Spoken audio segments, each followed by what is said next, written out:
Ayrshire and Arran Sensory Locality Plan. Presenter Liam Dolan is at the Barony A-frame. There are many people in Scotland who have been or will be affected by hearing and sight loss, or both. And most of us will know someone, our family members, our friends, or ourselves. I'm Liam Dolan and I'm delighted to have been asked to talk to you about how the councils, health board and local partners are planning to care for people with sensory loss across Ayrshire and Arran. Sensory loss can affect anyone, children and young people, adults, older people and those who may have additional disabilities. There are also ethnic minority groups who are at a greater risk of developing some sensory conditions. As we know, sensory loss is a term which covers people living with varying degrees of hearing loss, sight loss and also those people who might experience both.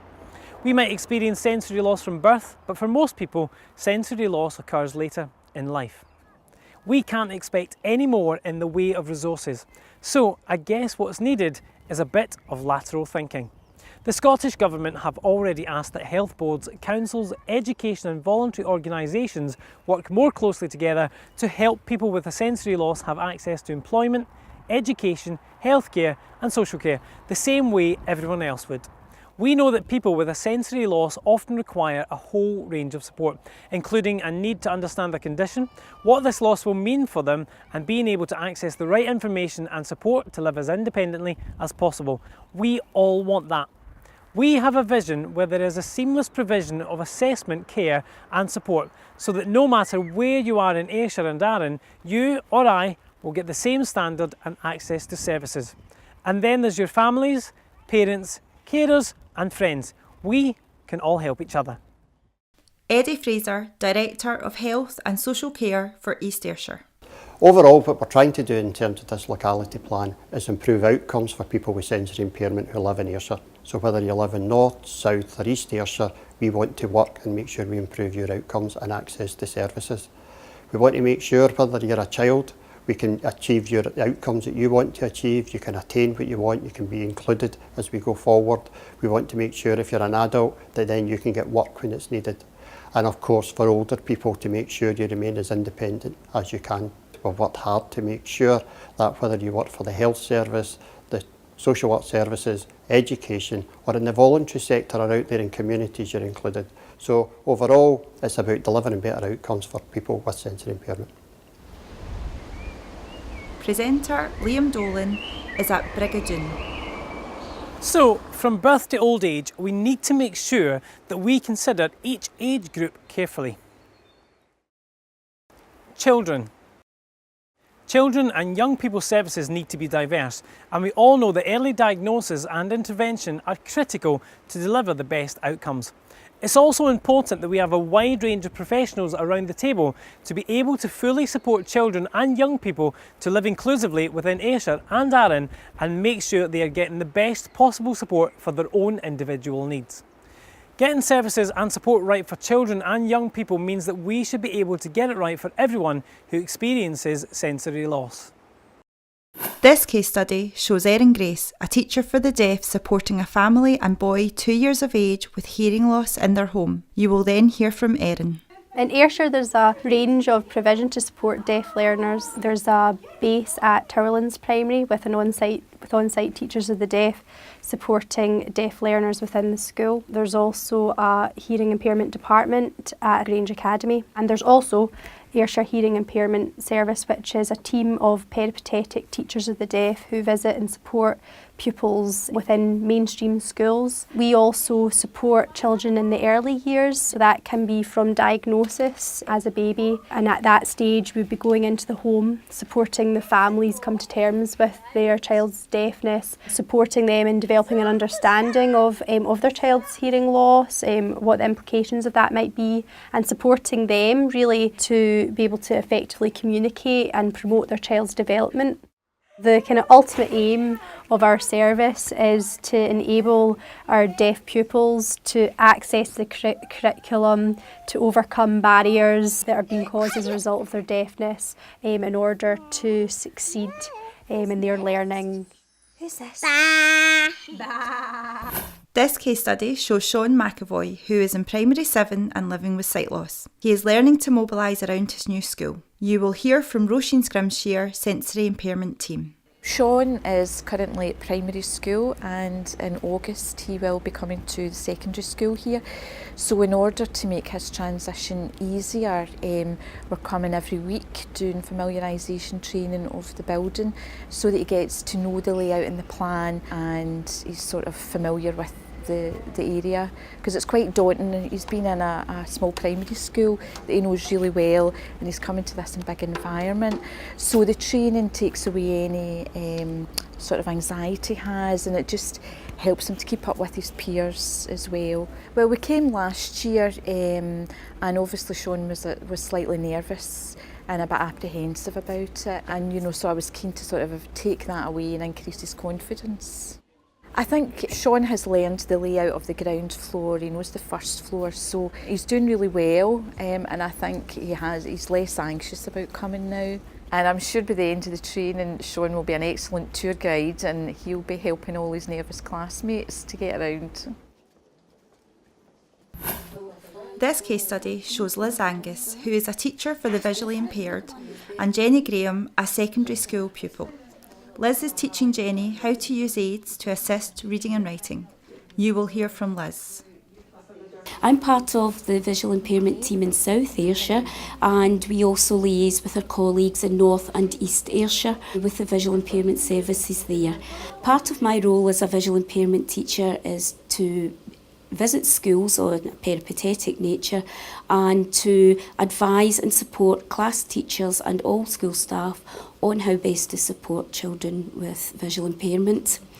In my role, I will work cooperatively with the teacher, perhaps delivering handwriting lessons for motor control skills in visually impaired children. I also teach the extended or enhanced curriculum in visual impairment, and that is to teach children how to use assistive technology. They will learn how to use programmes like Read and Write Gold, which allows playback and audio feedback on the work that they are typing. Touch typing skills are very important for children with visual impairment, as it allows speed of access to the curriculum. Any barriers can be overcome with using additional assistive technology. I currently am training children to use the handheld video magnifiers and also desktop video magnifiers. Handheld magnifiers allow the children to access printed material that they wouldn't normally be able to see because of their visual impairment. All in all, the main aim is that children with visual impairment become included in the curriculum, and they're encouraged full participation in their learning. This case study shows Vinnie Murray, a 17-year-old boy with hearing loss, being shown around Kilmarnock Football Club by Paul Di Giacomo, community manager for the club. You will hear from Ray Bradshaw, who is from Action on Hearing Loss, Vinnie and Paul. For our organisation, Action on Hearing Loss, we work between 16 and 25 years old. So with the Transition Project, it's really important for young people who are leaving school to get into, whether it's employment, training, further education, college or university, so that in the future it kind of ties in with the government initiative of getting it right for every child, so everyone goes on to a positive destination. Vinnie I first met 5 or 6 months ago when I started. Vinnie expressed an interest in football, and we chatted, and then we got in touch with Kilmarnock, which is his local football club, and Paul and the guys at Kilmarnock have been absolutely brilliant in giving him this opportunity. What I really want to do is to coach young people and use sport as a way to prevent young people getting into trouble and in other antisocial things, to help youngsters who are struggling with bullying, and to use sport as a way to improve people's lives. So the programme that Vinnie's going to get started in will be running from the Grange Academy. What I'm really looking for him to do, I'll have probably to start with a dozen kids from 6 to 15 years old, probably younger than that, maybe 6 to 12 year old. And I just want Vinnie to be there, to be seen as a role model for these youngsters, to maybe give them that wee impetus that they want to go on and be a football coach and get involved, and let them see that they can go and get involved. I think it's great that I can get very involved and actually be part of my coaching staff. I think that's fantastic. Without the help of the Transitions project, I'd have had much more difficulty finding college, and I certainly won't be where I am today. So the Transitions programme has been a wonderful help. Hopefully it'll work out great forever. I'm sure it will. He's a lovely lad, and I'll give him as much support that he needs to fulfil his ambitions in his career. Adults of working age. As we know, most people will experience sensory loss later in life, but there are still a significant number of adults of working age who are living with a sensory loss or who are at risk of developing a sensory loss. We not only need to make sure that we are getting the right treatment to adults, but also the right support in looking for and maintaining work. Like for you and I, work gives people a sense of identity, purpose, feeling of normality, and enables you to have financial independence. This is no different for people who have a sensory loss. This case study shows Billy Hendren, who lives with sight loss, being assessed for a low vision aid by Kath Taysom, an optometric advisor. You will hear from both Billy and Kath. The low vision service in Ayrshire and Arran has been in operation since July 2010. It operates out of community optometrist practices. There's 32 different practices dotted around the whole of Ayrshire and Arran which provide that service for patients, which means there's really good access for people that have got low vision to come to our service, that they can come along and try a range of low vision aids that the optometrist will select for them. Those low vision aids are actually provided on an entirely free basis. It's called a permanent loan basis, which means patients can take those low vision aids away. They can use them for as long as they like. If they find the low vision aids become not strong enough or not fit for purpose, they can be brought back and swapped for new vision aids. Having a low vision aid makes a big difference because not every teacher and not every lecturer knows that you require your materials enlarged. You can just whip out your magnifier and read whatever you're working on, so that's a big benefit. This is for people who have been newly registered blind, visually impaired, and for those that are already on the register. It's not another eye test, it's really just helping you get the most out of your remaining vision. I'd go for it because it's helped me. This case study shows Richard Martin, who lives with sight loss, visiting a community drop-in at Saltcoats Library. You will hear from Richard, Joanne Riley, an outreach officer for RNIB, and Paul Cowan, the Libraries and Culture Officer for North Ayrshire Council. I work within the Joint Sensory Project, so it's my job really to provide services in the community for people with sight loss, and that's throughout Ayrshire. So probably the main part is the drop-in information and advice sessions, and we do them in community venues. The drop-in services have been really well received, and we have a variety of people that come along to access the service, and that can be anybody, maybe from the early stages of macular degeneration right through to someone who has been registered blind or partially sighted for many years. So it's really a great variety of people that use the services for all different things, and that can be from just picking up a leaflet, raising awareness about the importance of getting your eyes checked, or it can be like a real one-to-one in-depth chat with people who are quite isolated or require a lot more input. So in that case we would spend some time with them and have a chat really to build up a picture about somebody's life and how their sight loss is affecting that, and really how we can try and improve things for them. From coming along to the drop-in centres, I was then guided to the Access to Work scheme, who in turn also put me with a visual impairment team, and the representative came along and showed me the things that were available to me. When we were approached by the RNIB, we were delighted because this project fits in with what we try to do, offering someone something for everybody. The delightful thing is meeting people like Richard, people who use the services, and see how much they appreciate it. It makes the small amount of planning on our part worthwhile. I will keep using the service, and I would love to become a volunteer if I don't get back to work. Even if I do get back to work, if I could get into the service of volunteering to help along the way. In this case study, you will see Adrian Carragher, Clinical Director for Audiology, training a group on hearing aid maintenance. You will hear from Adrian. I think audiology is often recognised or known as a service that delivers hearing aids to older people, but there is quite a lot more to us than that. We provide a big supporting role to the ear, nose and throat service, so we'll be there on hand to help ENT doing some hearing testing. Fairly basic work quite often in an outpatient setting, and sometimes asked to do more formal, more complex follow-up work. Obviously, while we're doing that, we occasionally encounter people, particularly older people, with a hearing problem. When you reach that point in life, your main solution would probably be to look for something like hearing aids, or just to live life without any support and help but understand the problem. So audiologists come into their own there, and we'll take people on, look after them, and hopefully provide lifelong support to them in their hearing aids. So that's why we're working much more in partnership, not just with other colleagues within the statutory organisations in health, but we're also working with the third sector, and because there's a lot of partnership working going on here in Ayrshire, which is beginning to pay dividends, and we are seeing overall a sort of package, if you like, that's beginning to improve the lot of the hearing impaired. Going back to obviously what the service does as a whole, as I said, cradle to grave. So in Scotland, every newborn baby is offered the opportunity to have a hearing check at birth, and our programme does that. If we pick up children where we're concerned there may be an issue, they then fall into the audiology service for more formalised assessment.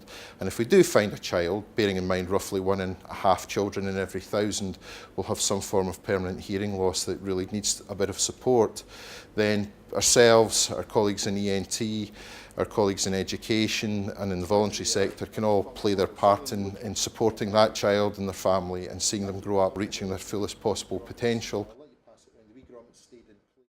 This case study shows John MacDonald attending the ophthalmology outpatient department at Crosshouse Hospital. You will hear from John, Zach Koshy, an ophthalmologist consultant, and Gail Ivory, a vision support officer for RNIB. The vision support service has fulfilled an unmet need in this department, which has been there for a while. We handle a large number of patients with varying degrees of visual problems, and a good number of them would not go any further in terms of treatment. And it's quite difficult for some of these people to take that on board. It is at this stage that the vision support service makes a huge impact. They take patients on from there, speak to them, talk to them about their concerns, show them ways to get around their visual problem. And to that extent, it's been a vital service in our department.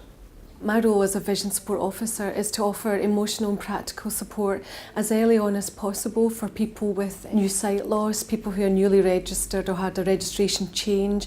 For people leaving the eye clinic and going home again without having a service there, they would find it quite difficult to access services for visually impaired people within the community. I am very grateful for the Vision Support Service, which also put me on to a Looking Forward group, which I attended for about 4 weeks. Met like-minded people like myself, visually impaired, and after the first meeting I never looked back, I looked forward and thoroughly enjoyed it. And I now do long cane training as a result of that, which I found, I think, an awful lot easier because I've still got some residual sight, but again, if vision support hadn't been there, I don't think I would have been doing that just now. Older people. We are living longer, and with this comes an increasing chance of developing sensory loss or your sensory loss becoming worse. The impact of this on someone who is older and who is already struggling to continue with previous lifestyles can be very significant. Yet we know that often sensory loss is overlooked because older people might have other conditions which are more obvious or where the signs are more clear. This case study shows Ian St Ives, a gentleman who suffers with hearing loss and dementia. He is attending a hearing aid maintenance drop-in clinic in Arran along with his wife Margot. You will hear from Margot and Donna McSwiggan, a project coordinator with the Here to Help project. My role is to train up volunteers to deliver services in local communities. So it is local people delivering local services. The service today is a hearing aid maintenance support service, and it's aimed at people that are primarily hearing aid wearers. And what we do is we support them with any aspect of their hearing loss. So they can come to us for a chat about their hearing loss, they can pick up their batteries for their hearing aid, they can get the tubing changed on their hearing aid, they can get their hearing aid cleaned, advice about equipment and products, or we can just give them any sort of other general information they require about their hearing aids or their hearing loss. So in a lot of the rural communities it makes a huge impact because we are bringing the service to them. One example is Arran. It takes on average service users around 7 hours to travel to Crosshouse Hospital for their hearing aid support, so the fact that we're bringing that service to them has a huge impact on their life. I just have to take Ian and bring him up here. It takes me 10 minutes, wait for him, and then take him home. I think it's marvellous, and I think when you see the amount of people that are coming to the clinics, obviously the rest of Arran think so as well. This case study shows Margaret McDowell, who lives with sight loss, in her home receiving a service from the sensory impairment team. You will hear from Margaret and Sandra Stamper, who's a social worker from that team. I lost my sight about 2 years ago. It was quite devastating when it happened, and I didn't know where to turn or where to get help, and I was just losing it because I wanted to do the things that I was normally doing, but I couldn't because I didn't have the sight. But I have learnt a lot by the eye clinic and the eye people. I feel that if it hadn't been for them, I couldn't have went on, because I didn't know where to ask for any help. Initially, Margaret didn't feel that she needed a lot of input, a lot of equipment or anything. It was really the advice and the information that she felt valuable. Now, 2 years later, Margaret's sight has deteriorated quite considerably, but she knew where to come back to. She knew where to come for help this time, and we have provided her with some equipment that's making things easier for her. And again, signposting her to other agencies. It's just support, emotional support, as well as practical support. Sandra has been great. She's came about the house. She's helped me. She got me a light. I couldn't read. I couldn't do anything like that. She got me a smashing light. I can sit now and read the paper, and I know anything I need to ask, I just have to phone her. In fact, I would say she's my kind of lifeline. This case study shows May Wood, who lives with hearing loss and lip reads in order to communicate. You will hear from Denise McClung, SISG Hearing Support, and May. SISG Ayrshire Hearing Support charity.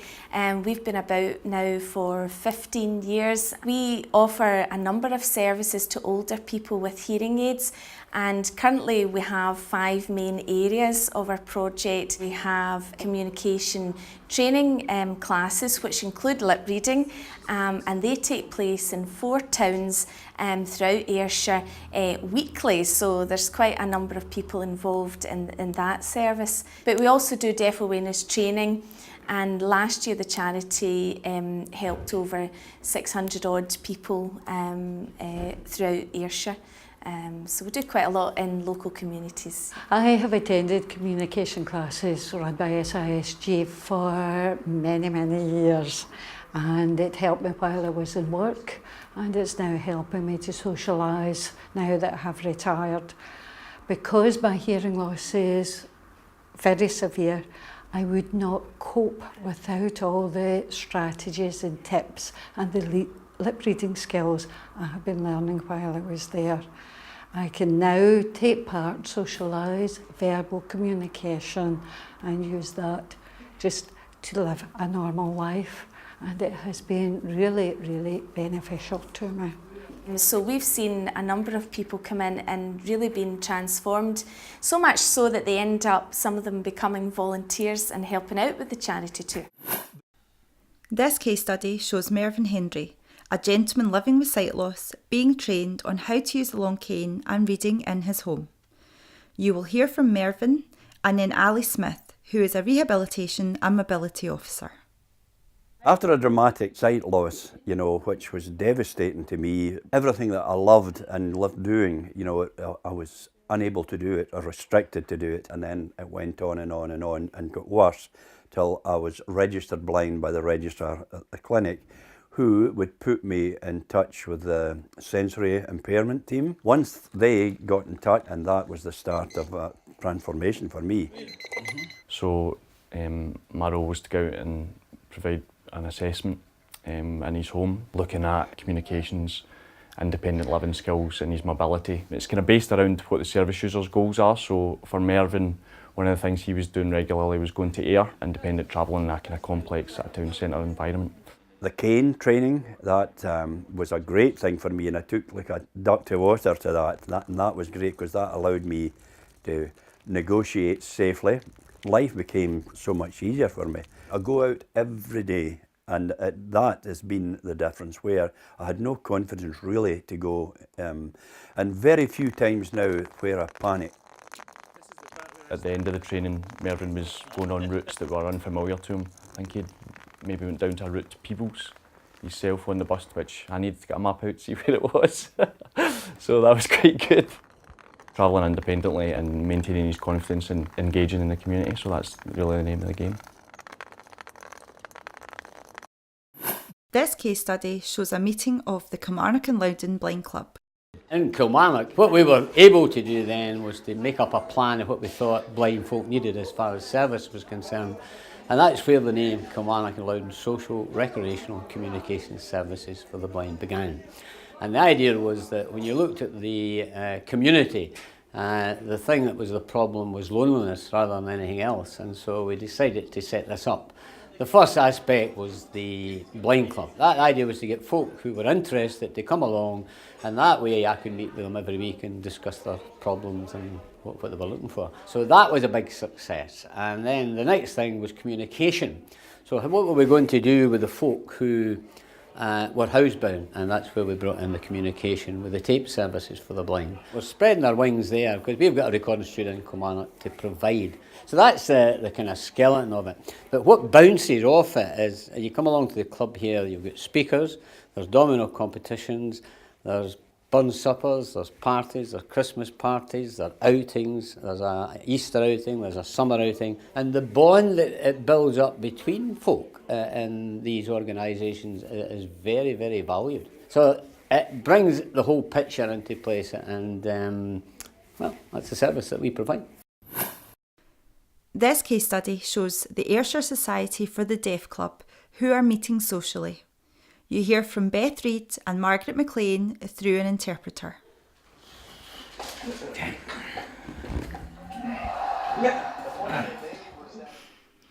I'm a member of the OAP Deaf Club. We meet in both Kilmarnock and Prestwick, so we have clubs in those two areas. It's great, we all get together on a regular basis. We get together to socialise, we'll have some refreshments, and we generally always play bingo.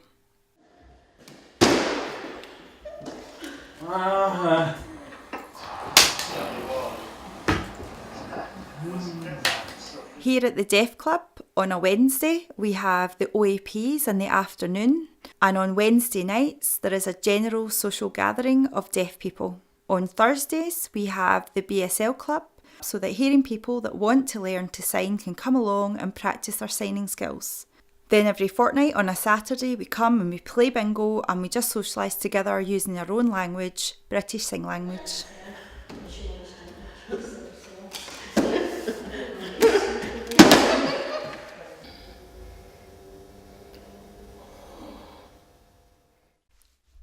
We have a deaf church, and each month we have a reverend come along, and we also have other preachers who come along, and we will read from the Bible, we will sign hymns, it's really enjoyable.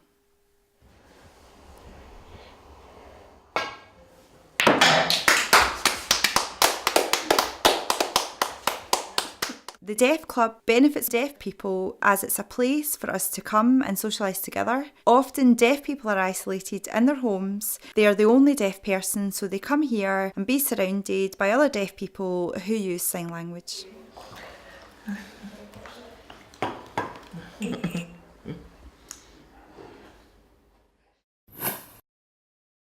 hidden and untreated sensory loss. What does hidden sensory loss mean? Well, it's normally a term used to describe where hearing or sight loss is not the presenting condition or disability. It often means that the sensory loss is masked by something else and then ends up not being treated. A good example of this is where someone has a learning disability or someone has suffered a stroke. The service provider might see the learning disability and stroke, but not the sensory loss. If this happens, as you would expect, we would withdraw from social interaction because we don't understand or can't explain that we are having problems with our hearing or sight.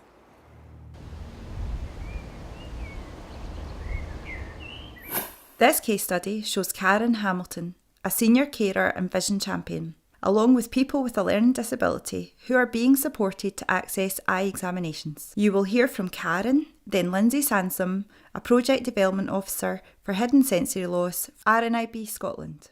My part is hidden sensory loss in Ayrshire and Arran. That work mainly involves people with stroke, learning disability, dementia, people from all walks of life, including ethnic minorities. And the whole idea of the developments is to train vision champions, but also to create awareness of potential sight loss in all these individuals, also to detect potential sight loss as well, and to have more relevant vision information into people's care plans, so the best support and service can be given to these people as well. The training course I was on showed me how to take clients to the opticians, be able to ask the relevant questions. It's learned to look at the eyes and not just eyesight. I got a girl that had a cataract straight for the first day I learned the training, and we got her into hospital and got her all sorted out, and the training was good for that. I think that the training, it made us look at things in a totally different way, and I think the client got seen quicker through the training that we were given at the time. Presenter Liam Dolan is at Saltcoats Seafront. The plan within Ayrshire and Arran is to make sure that the support and services that we will come across or need to use now or in the future work better together, and that they are trying to be as efficient and effective as possible. The plan is to make sure that people with sensory loss can remain active in their communities as long as possible, and wider community services such as libraries, housing, transport, leisure and employment services are helping people to do this. We want to make sure that you and I, our families, parents, carers, friends and neighbours know more about sensory loss and what we can do to better support these people living in the communities. When all is said and done, we are striving to make our communities better for people with a sensory loss, to make sure they are fully included in community life, to improve the outcomes they have from services, and to make sure that people are living as healthy and independently as possible.